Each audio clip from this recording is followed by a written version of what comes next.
Live from New Delhi, you're watching DD India News Hour, India's voice to the world with me, Deepika, coming up in the next 1 hour. Trouble brews as US President Donald Trump says there is no room for Canada and Mexico to avoid tariffs, doubles China levies to 20%, Canada to impose retaliatory tariffs. Donald Trump keeps the window of hope ajar as he signals Ukraine mineral steel possible, set to reveal details of rare earth deal on Tuesday. A day after Europe announces ironclad support to Ukraine, US President Donald Trump halts all US military aid to Ukraine, says US to review and ensure aid contributing as a solution. Extraordinary Arab League summit on a plan to counter US proposal to take over Gaza and move its residents today. Arab foreign ministers chalk out plan in Monday meet. And in sports, India to face Australia in a high-voltage showdown in the first semi-final of ICC Champions Trophy in Dubai.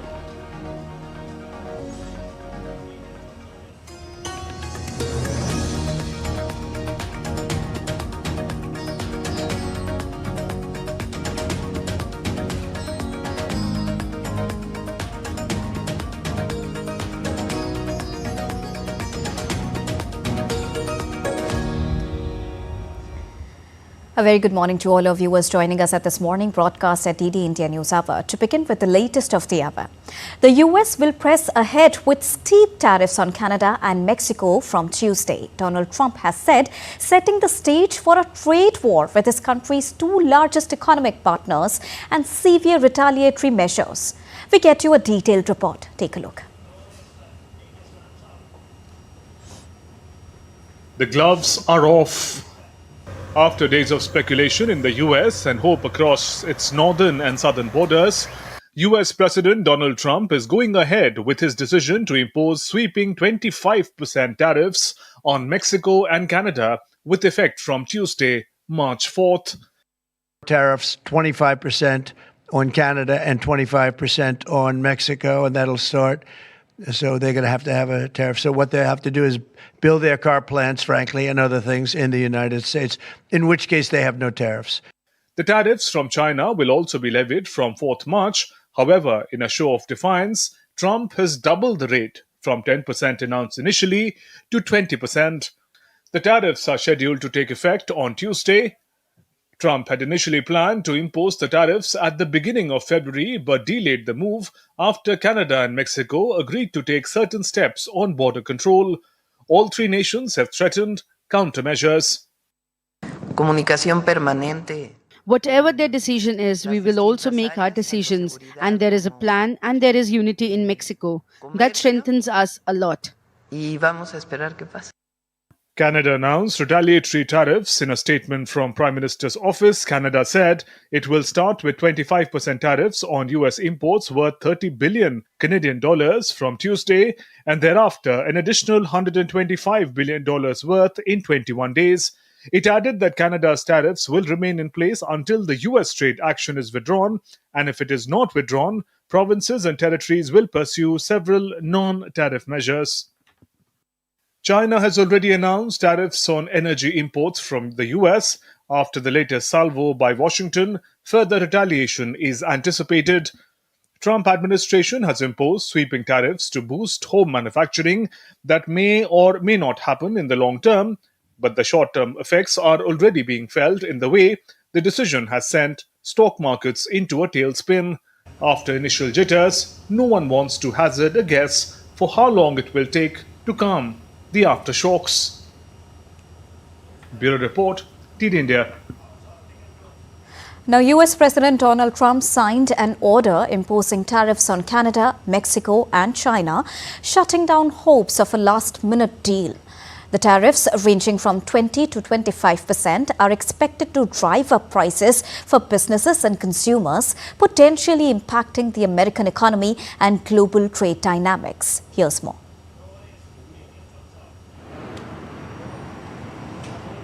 As Trump's tariffs on Mexico, Canada, and China start Tuesday, economists and experts warn that these levies will lead to higher consumer prices, slower economic growth, and reduced employment opportunities in US itself. US President Donald Trump's sweeping duties, particularly on Canada and Mexico, are set to snarl supply chains for key sectors like automobiles and construction materials, risking cost increases to households. Experts now estimate that these tariffs would cut US economic output by 0.1% each, even before considering potential foreign retaliation. Some even believe that US tariffs could reach their highest levels since 1936. We could easily reach the highest effective tariff rate since 1936 by the beginning of 2026 if these are to be continued. In terms of the demand and the supply side effects, these are so large and so different and they stack on top of each other. So there's a 25% tariff on steel, and then there's another 25% tariff on top of it for steel coming in from Canada. That's a lot. And all of that can't be passed on to consumers, even though historically most of the cost of tariffs was passed on to consumers. At some point in time, you've got the manufacturers actually bearing the cost as well. The automobile sector, in particular, is likely to face headwinds. Trump's tariffs announcement sent shockwaves through Windsor, Ontario, in Canada, which is home to more than 250,000 people and is a hub of Canada's auto industry. Residents feel betrayed as fears of closures of factories mount. We see over 3,000 people in here, and currently all 3,000 of those people's jobs are up in the air and left at the fate of Donald Trump and his tariffs. I don't know if Donald Trump understands that what it'll do in the United States. I know he's been told, but he is playing with people's livelihoods. He's playing with my members' livelihoods. While the markets are already reacting negatively to the levies, it may be a while before the full impact is visible to the entire economy, and possible countermeasures from Mexico, Canada, and China may add to the misery on both sides of the border. Bureau Report, TD India. The next in line of Trump's tariffs are those on steel and aluminium imports globally, which are set to start from the 12th of March. With confirmation of imposition of tariffs on Mexico, Canada and China from Tuesday, countries that will be affected from the 12th of March decision have started reacting as well. South Korea's acting president said on Tuesday that the government, parliament and the private sector should be united to respond to the US trade war. During a cabinet meeting, Choi said South Korea and the United States had agreed to form a consultative group to discuss tariff measures and cooperation on shipbuilding. The US-Korea Free Trade Agreement, or the FTA, allows most number of goods to be traded without tariffs. Now, stocks slumped and bond yields slid on Tuesday in Asia as investors brace for an imminent escalation in a global trade war with new US tariffs on Canada, Mexico and China set to go into effect within hours. The US dollar remained depressed, with sterling holding close to 1.5-month high and the euro also firm as European leaders drew up a Ukraine peace plan to present to the Washington. Tech stocks suffered particular selling pressure, pushing Japan's Nikkei at 2.2% and Taiwan's benchmark down 1.3%. Hong Kong's fell 1.8% with a sub-index of tech shares. Asian equities tracked the biggest losses on Wall Street this year from overnight, with the S&P 500 sliding 1.8% and the tech-heavy Nasdaq dropping 2.6%. The Canadian dollar and Mexican peso tumbled, although China's yuan bounced off its lowest level since the 13th of February in an offshore trading. US President Donald Trump has suggested that a deal allowing US investment in Ukraine's minerals could still happen despite tensions with Kyiv. Now, this comes as European leaders have proposed a truce in the Russia-Ukraine conflict. The Trump administration sees this deal as a way for the United States to earn back some of the billions of dollars given in aid to Ukraine. However, a recent Oval Office clash between Donald Trump and Ukrainian President Volodymyr Zelensky has put the potential deal in doubt. Responding to a question on Monday, Trump hinted that the deal is not dead, describing it as a great deal for America. Further, he said that he would give an update on the situation on Tuesday night, also adding that Zelensky should be more appreciative of Washington's support. What do you need to see from President Zelensky to restart these negotiations? Well, I just think he should be more appreciative because this country has stuck with them through thick and thin. We've given them much more than Europe, and Europe should have given more than us because, as you know, that's right there, that's the border. Now, since taking office in the month of January, Trump has upended U.S. policy on Ukraine and Russia, adopting a more conciliatory approach with Moscow, leaving Ukraine and European allies wary. In another development, U.S. President Donald Trump has ordered a pause on U.S. military aid to Ukraine on Monday, following a tense Oval Office meeting aiming to push Ukrainian President Volodymyr Zelensky towards peace talks with Russia. The White House has announced a review and temporary pause on aid to ensure it supports a peaceful resolution. Now, the pause has gone into effect immediately and impacts hundreds of millions of dollars of weaponry in the process of being sent to Ukraine. All U.S. military equipment not yet in Ukraine would be halted, including weapons en route by air or by sea and those held in transit areas in Poland. Trump directed Defense Secretary Pete Hegseth to implement the pause. U.S. assistance to Ukraine includes military aid, budgetary assistance, largely delivered through a World Bank Trust Fund, and other funds that had been delivered through the U.S. Agency for International Development, which has been throttled by the Trump White House.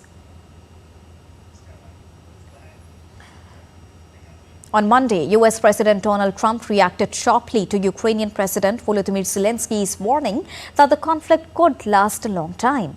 In a pointed remark, Trump fired back, saying, and I quote, "He better not be right about that," unquote, expressing disagreement with Zelensky's view on the conflict's duration. President Zelensky supposedly made a statement today, and he said he thinks the war's going to go on for a long time. And he better not be right about that. In an evening address, Ukrainian President Volodymyr Zelensky stressed that true peace can only be achieved with solid security guarantees. He also urged for proper diplomacy to swiftly end the three-year conflict with Russia.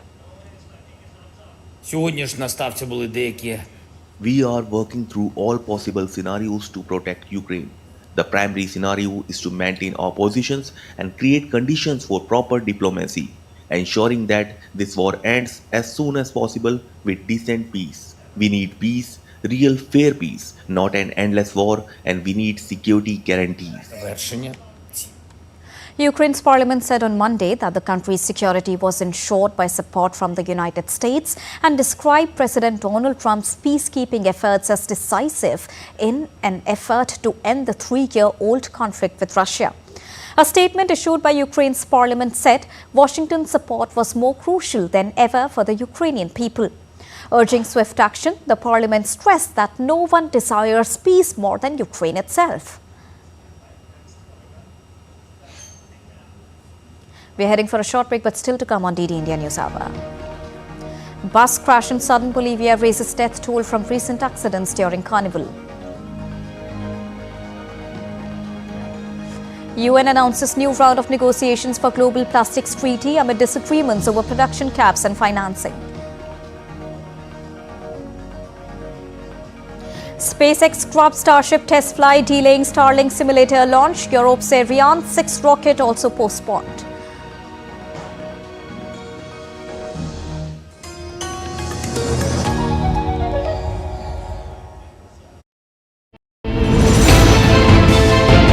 Geopolitics and trade deals.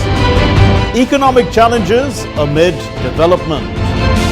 Hard work and the path to prosperity. It's the economy always. Between walkers, money is what money does and says.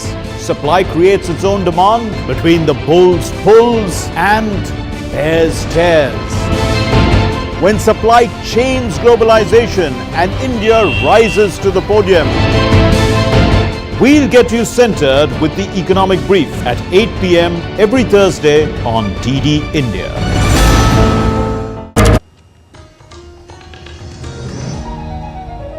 Welcome back after that short break. You're watching DD India News Hour. Now, Arab League members will meet in Cairo on Tuesday to counter the US president's threat to take over Gaza and move its residents. The summit, convened by Egypt, aims at formulating a unified Arab stance on the Palestinian issue and present an Arab counter-proposal to US plans for the displacement of Gaza's population. UN Secretary General Antonio Guterres will also join the Arab emergency meeting. Arab foreign ministers met in the Egyptian capital on Monday for a closed-door preparatory session centered on a plan to rebuild the territory without displacing its people. The plan will be presented to Arab leaders at Tuesday's summit for approval. Also, the Arab League summit on the territory's reconstruction comes a day after Israeli Prime Minister Benjamin Netanyahu again gave his backing to Donald Trump's plan, calling it visionary and innovative. US President Donald Trump last month proposed to take over Gaza and resettle its population to develop it into a tourist destination, an idea vehemently rejected by the Arab world and many other nations as well. The Cairo summit is taking place as Israel and Hamas find themselves at an impasse over the future of a fragile ceasefire that began on the 19th of January. The first phase of the Gaza truce ended on the 1st of March after 6 weeks of relative calm that included exchanges of Israeli hostages for Palestinian prisoners and an influx of badly needed aid into the territory.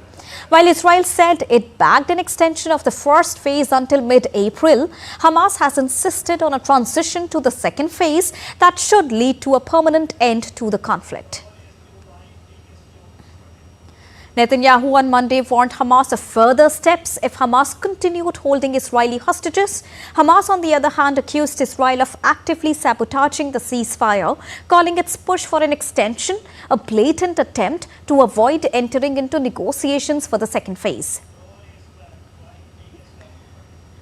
Under the original agreement, the second phase was intended to see the start of negotiations over the release of the remaining 59 hostages, the full withdrawal of Israeli troops from Gaza, and a final end to the conflict.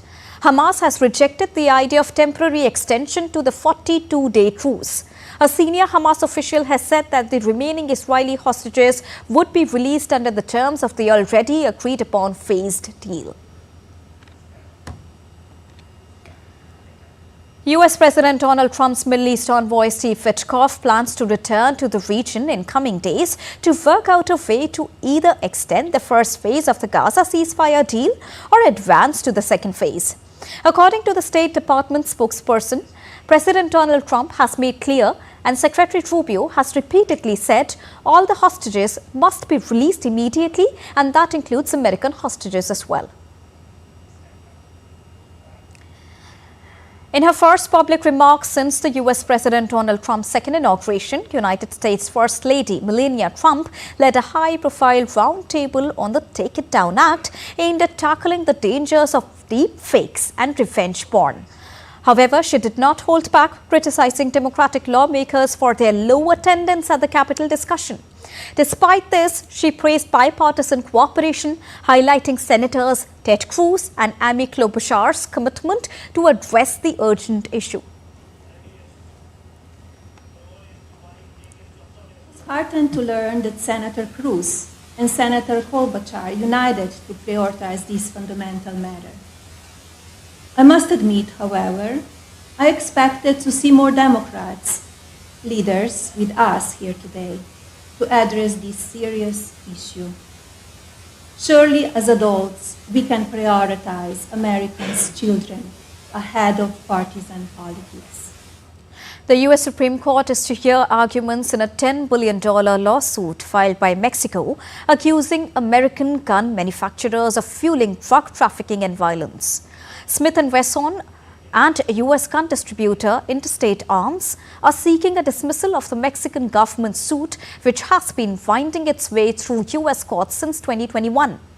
In its suit, Mexico, which is under mounting pressure from US President Donald Trump to curb drug trafficking, accuses Smith & Wesson and other US gun makers of engaging in a negligent and illicit trade that fuels drug cartel violence.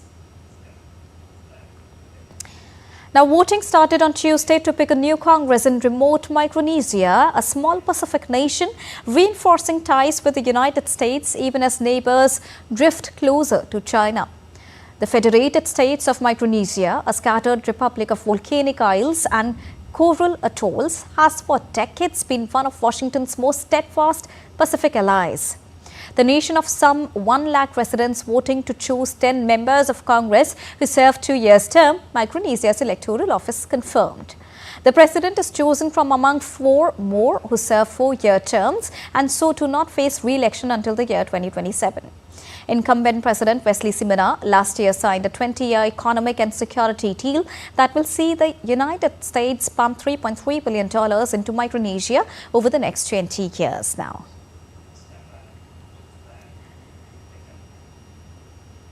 In southern Bolivia, at least 31 people died on Monday when their bus plunged into a ravine after colliding with a pickup truck, bringing to nearly 70 the number killed on area roads in recent days. The crash in southern Potosi department came 2 days after at least 37 people died when a bus heading to the Oruro Carnival, which is one of the biggest festivals in Latin America, collided with another bus near the city of Uyuni. Investigators said they suspected the pickup driver of causing the collision by crossing lanes into oncoming traffic, ramming headlong with the bus that plummeted down a gorge half a kilometer deep. 22 people were injured in the accident. Horrific smashes are all too frequent on Bolivia's narrow mountain roads.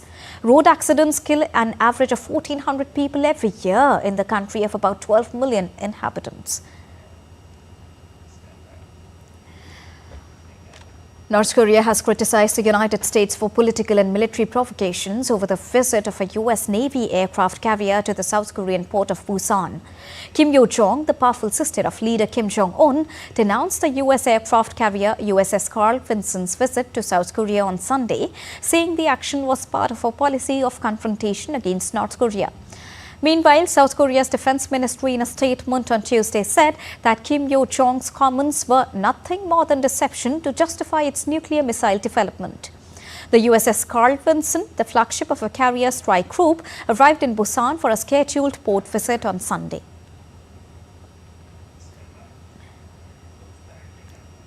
The United Nations Environment Programme announced a new round of negotiations towards a global plastics treaty, which will take place from the 5th till the 14th of August in Geneva, after countries failed to agree on the parameters of a final agreement last December in Busan, South Korea. The most divisive issues that prevented a final deal in Busan included capping plastic production, managing plastic products and chemicals of concerns, and financing to help developing countries implement the treaty. More than 100 countries backed a treaty draft that would have created a path for a global plastic reduction target, while a competing proposal backed by oil and petrochemical production states omitted production caps. Achieving agreement could face more headwinds when countries reconvene in Switzerland under a geopolitical landscape that has been transformed by strained diplomacy. Moving on, Japan is fighting a forest fire that has damaged dozens of homes and forced hundreds of residents to evacuate in a northeastern coastal city. Japan is battling the biggest forest fire in 3 decades that has caused the authorities to issue an evacuation advisory for some 4,600 residents. 1 person died in the blaze in the northern region of Iwate that follows record low rainfall in the area and last year's hottest summer on record across Japan as climate change pushes up temperatures worldwide. More than 2,000 troops and firefighters have been deployed from across the country. Now, Pope Francis suffered 2 episodes of acute respiratory insufficiency on Monday, as the Vatican confirmed. Pope Francis, who's been in Rome's hospital since the 14th of February, is again receiving non-invasive mechanical ventilation to help with his breathing. According to latest detailed medical update, Pope experienced 2 episodes of acute respiratory insufficiency caused by a significant accumulation of endomobronchial mucus. The Pope also suffered a bronchospasm akin to an asthma attack that required doctors to perform 2 bronchoscopies or procedures to inspect his air passages.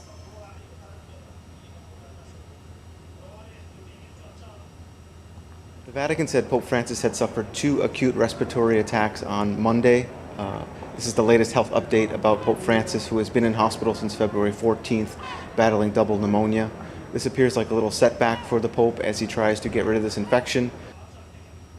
SpaceX on Monday called off its 8th Starship test flight just before its scheduled launch from its Starbase facility in Boca Chica, Texas, due to unspecified technical issues.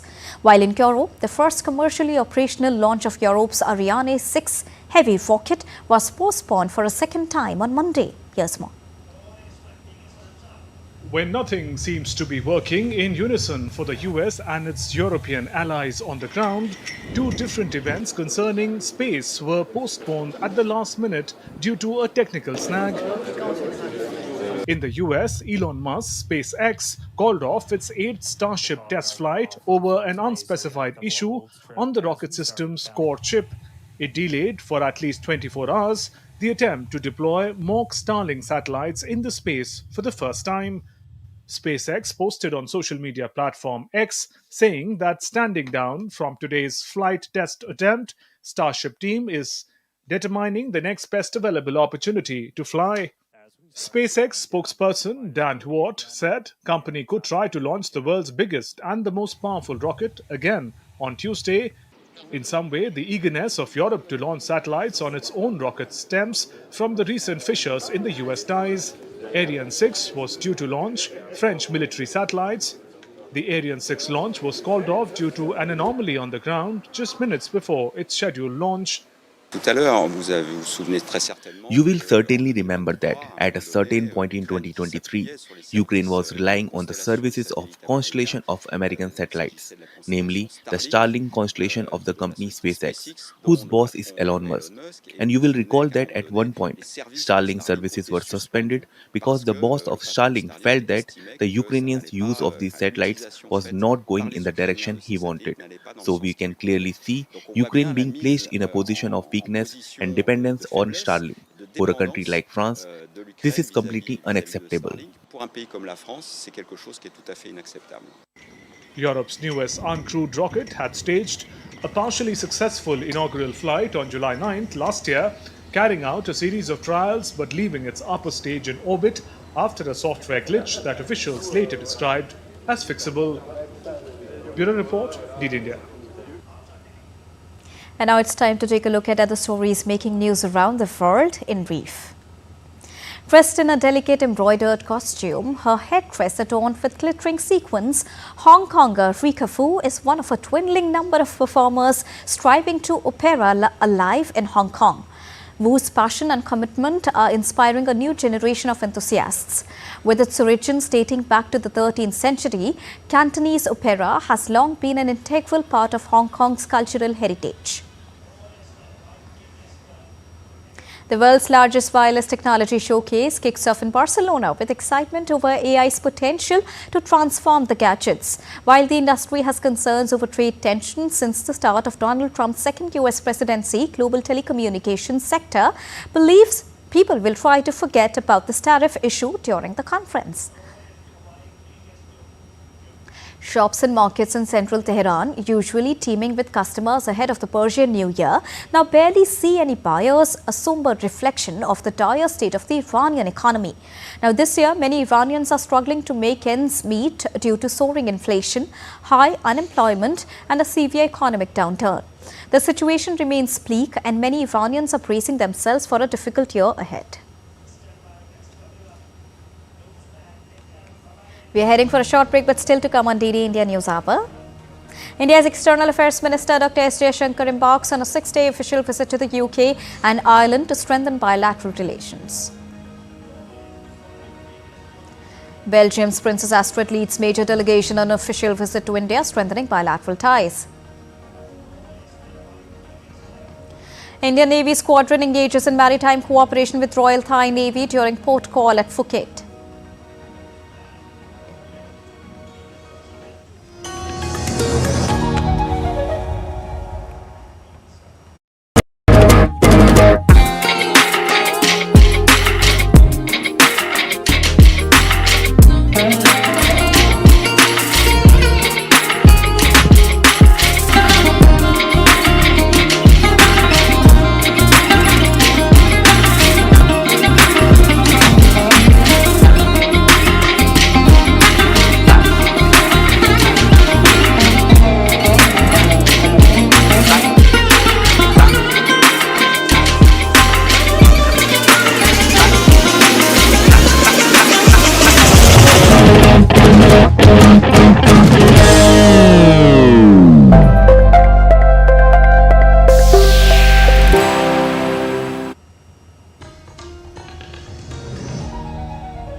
Welcome back after that short break. You're watching DD India News Hour. News just coming in. China has asserted that it will not accept threats and oppression, but is also willing to resolve US concerns through consultation and dialogue.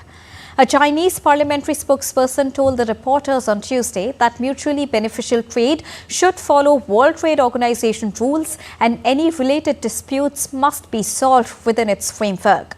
It also hoped both the sides can find solution on equal footing.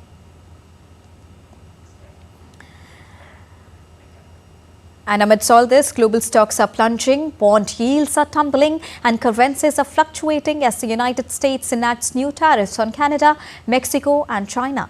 With investors fearing a worsening trade war, markets across Asia and beyond are feeling the impact. Here's a report by DD India's Harshita Oberoi. Colossal wave of sweeping US tariffs have triggered a tsunami in world financial markets.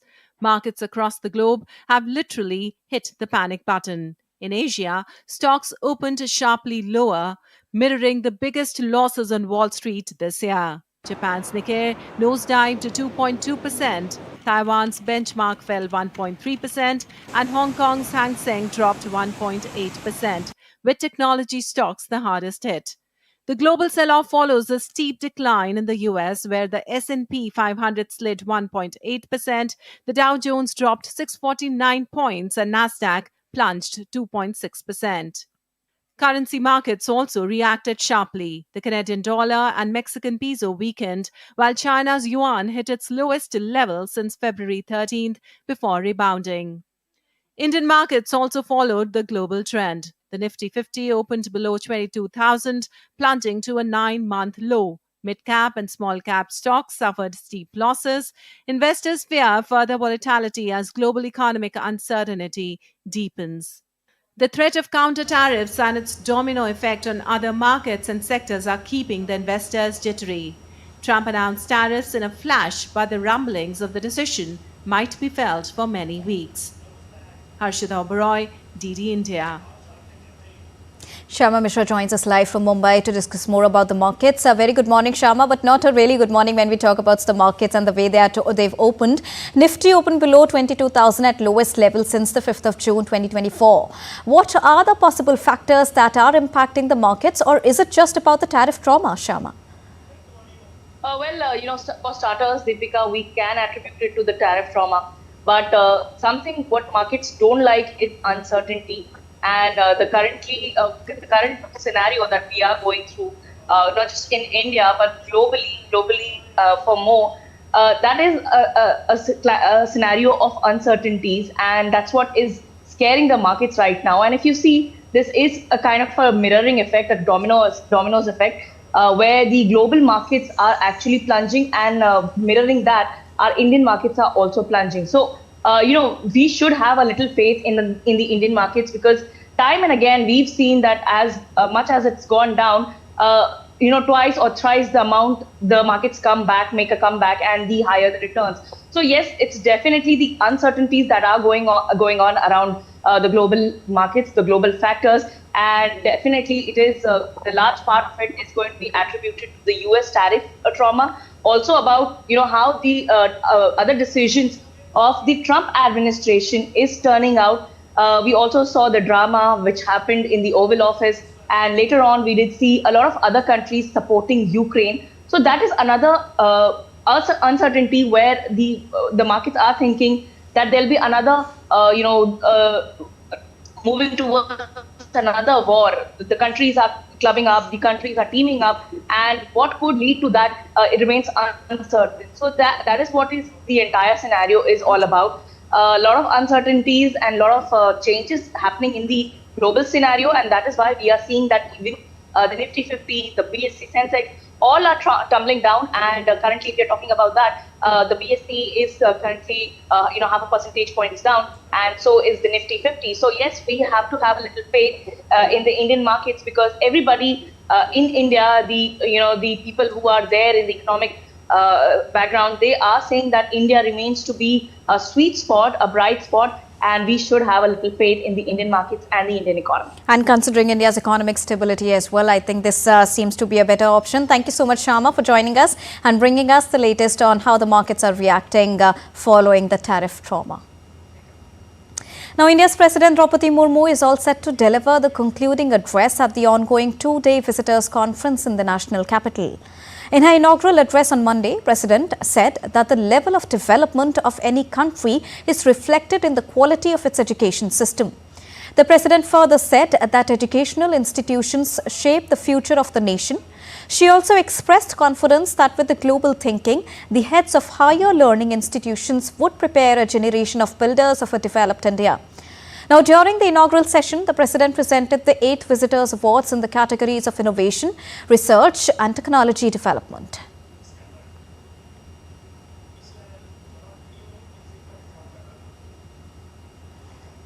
India's Prime Minister Narendra Modi will participate in 3 post-budget webinars on Tuesday. Now, these webinars are being held on Ministry of Micro and Small and Medium Enterprises as an engine of growth, manufacturing, exports and nuclear energy mission, regulatory, investment and ease of doing business reforms. He will also address the gathering on the occasion. The webinars will provide a collaborative platform for government officials, industry leaders and trade experts to deliberate on India's industrial trade and energy strategies. The discussions will also focus on policy execution, investment facilitation and technology adoption, ensuring seamless implementation of the budget's transformative measures. The webinars will further engage private sector experts, industry representatives and subject matter specialists to align efforts and drive impactful implementation of budget announcements. India's External Affairs Minister Dr. S. Jaishankar will begin his 6-day official visit to the United Kingdom and Ireland from today. India and the UK share a comprehensive strategic partnership which has strengthened across diverse areas including defence and security, trade and economy, health, education and people-to-people ties. During the visit, External Affairs Minister will also be holding discussions with his counterpart, Foreign Secretary David Lammy, and will meet several other dignitaries as well as Indian community members. Now, thereafter, on the 6th and 7th of March, the External Affairs Minister will visit Ireland.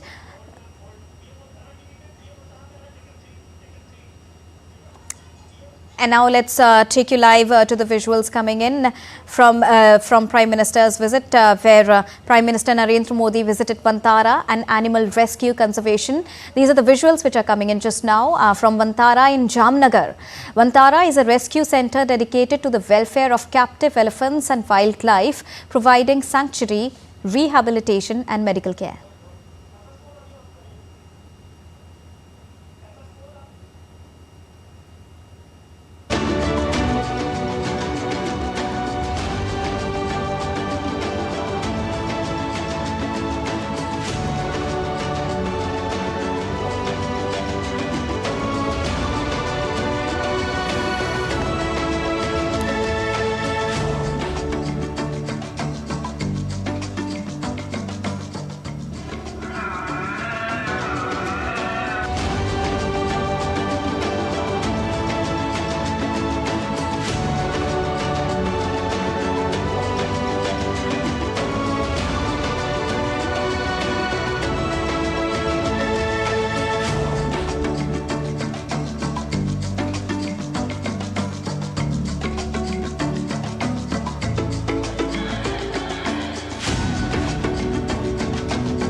Those were the breathtaking visual from Prime Minister Narendra Modi's visit to Vantara, the animal rescue centre there in Jamnagar.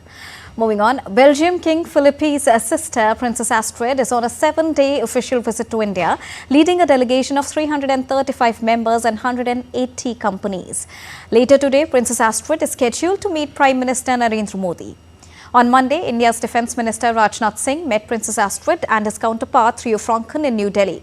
The leaders discussed issues related to the regional security and the possibility of defence engagements in the Indo-Pacific. India's External Affairs Minister also met Princess Astrid of Belgium. External Affairs Minister expressed confidence that the Princess visit will foster greater collaborations for a stronger India-Belgium and India-EU partnership. Earlier, India's External Affairs Minister also met Belgium's Deputy Prime Minister and Foreign Minister Maxime Prevot at Hyderabad House in New Delhi.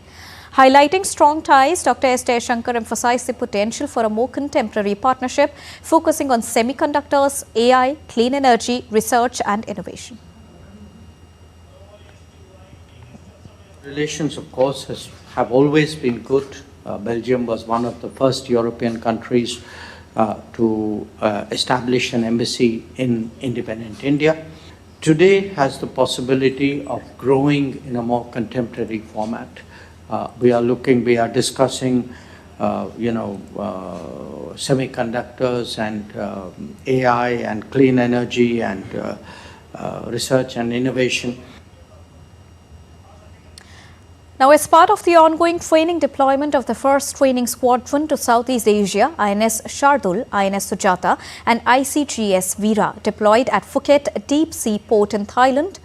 During the port call, the Indian Navy and the Royal Thai Navy will engage in a series of dynamic activities aimed at strengthening maritime cooperation and enhancing operational synergy.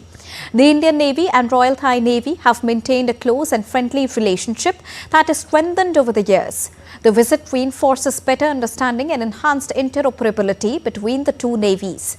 Earlier, the first training squadron of the Indian Navy arrived at Camp Ran Pe in Vietnam on the 20th of February. You're watching the India News Hour. Now it's time to get you all the latest from the world of sports. To begin with cricket first, India and Australia will face each other in a high voltage showdown in the first semi-final of the ICC Champions Trophy at Dubai International Cricket Stadium. The men in blue will be bidding for their third title after emerging victorious in the previous editions of the Champions Trophy tournament, which were held in the year 2002 and 2013. Now, this will be India's 6th Champions Trophy semi-final appearance, and it will be featuring in a last 4 match for the third consecutive time in the competition's history. Here's more. The ground is ready for yet another India versus Australia clash. The stage is set for the ICC Champions Trophy semi-final, and the question is, will India pass the Australian test? Can India defy heads' brilliance? Or will they be knocked out by the Kangaroos' punch? Both teams come into the high-voltage clash undefeated. India have won all their matches played in Dubai, while Australia won 1 match. Their other 2 matches were washed out. Although they don't have their frontline players in the squad, but senior players have taken the onus upon themselves. Even without their lead cast of Pat Cummins, Josh Hazlewood and Mitchell Starc, the Aussies are a resilient beast in global tournaments. Their stunning chase of 352 against England at Lahore a few days back validates the thought. History weighs heavily against India, but they would rely on a potent spin battery and familiarity with the conditions to break the knockout jinx against an undermanned Kangaroos. Their pre-tournament decision to fill the squad with 5 spinners drew a lot of flack from all corners, but it is now proving to be a masterstroke on the slow pitches in Dubai. The Indian spin quartet of Chakravarti, Kuldeep Yadav, Ravindra Jadeja and Akshar Patel walked away with 9 New Zealand wickets.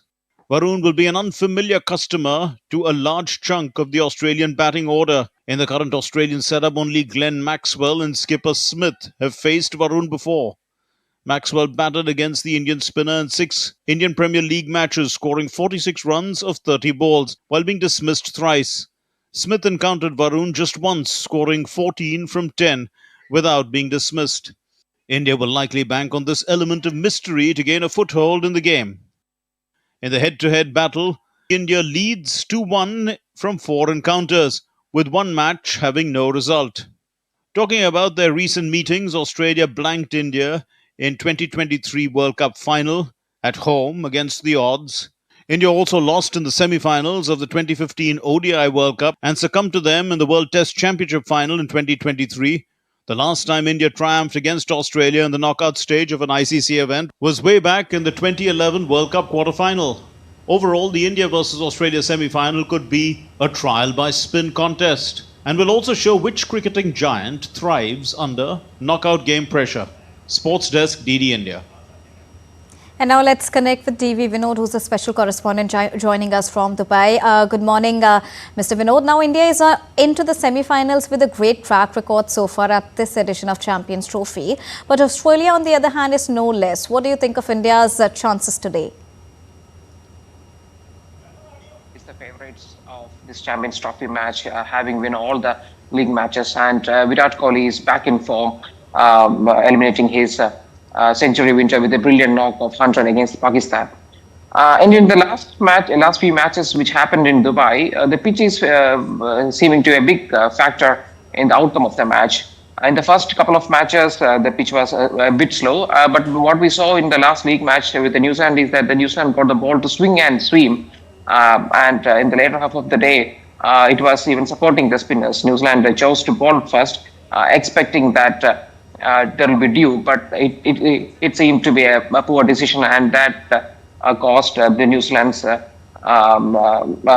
bowling piece to falter in the later half of the day. And India's got a very good batting lineup. Players still Ravindra Jadeja are good with the bat. Even the tailenders have shown impeccable capacity to bat in the last match. So we are packing a good batting punch with Rohit Sharma. Has got a terrific aptitude to again that high scoring boundaries in the first 10 overs. It's very crucial that India score very high in the first 10 overs, because in the middle overs it's going to be a bit challenging with this slow pitch, and which is going to support the spinners. And we are packing our squad with quality spinners, except them to capitalize on the surface that favors these two guys. Also, India has remained undefeated so far, and 80% of its strength is dominated by the spinners, whereas Australia is currently suffering with its bowling attack and lineup. Can India once again edge a historical victory, taking advantage of Australia's current situation? Yes, Australia is definitely missing Josh Hazlewood, Mitchell Stark and Pat Cummins, their frontline bowlers. But we cannot undermine Australia's ability to come back to swing back to any circumstances. For example, in the last match, Ben Rogers, he's just playing his third or fourth ODI, and he got a neat 3-wicket haul against Afghanistan. And as I told, the pitch in the last match has got some swinging abilities also. Even though India is familiarized with the Dubai's playing conditions, the pitch that is going to be curated for this match is a new pitch. Even if we never know. Varun Chakrabarti, it was his just second ODI match, and he sprang surprise and gave a 5-wicket haul. So Australia's ability to rise back to any circumstances cannot be undercut. And in this league matches, what we saw is that athleticism is playing a big role. If you see, all the wickets that India lost towards New Zealand was towards catches. Even the fans are chanting this mantra: "Get the catch and get the match." So the batting approach for the Australia shows no signs of timidity when it comes to batting. Take the example of Glenn Maxwell. He has got terrific ability to come back to any circumstances.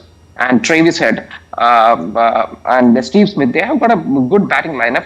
What they lack is their experienced bowling attacks, but they have Adam Samba, Glenn Maxwell, and they may even field Tanvir Ranga for this match, which is going to support spin-friendly conditions. So definitely the favourites of this match is definitely India, having a good crowd support, good ground support, but Australia team is no less. They have taken India heads on in the ICC finals in 2023, and they have slammed us. So despite not having frontline bowlers, Australian team is quite challenging for India to overcome for this semi-finals here. And the weather is also going to play a good role here in the evening. Because yesterday in Dubai we had dew. If there is dew, it will be difficult for the spinners to grip the ball and get a turn. Right. So that will play a crucial part. If Australia gets to bat first and there is dew in the second half of the match, then it will be a bit challenging. It is going to be an interesting match. All right, thank you so much for joining us and bringing us the latest straight from Dubai. And that's all for this edition of DD India News Hour. But do let us know your thoughts on the news of the day. For those on the go, you can get all the latest news and updates from India and across the world on the DD India mobile app. The app is available on both Android and iOS platforms. Scan the QR code on the screen to download it right now. We'll be back with more news as it breaks here on DD India. I am Deepika, and from all of us here in Delhi, thank you so much for watching DD India News Hour. Namaskar.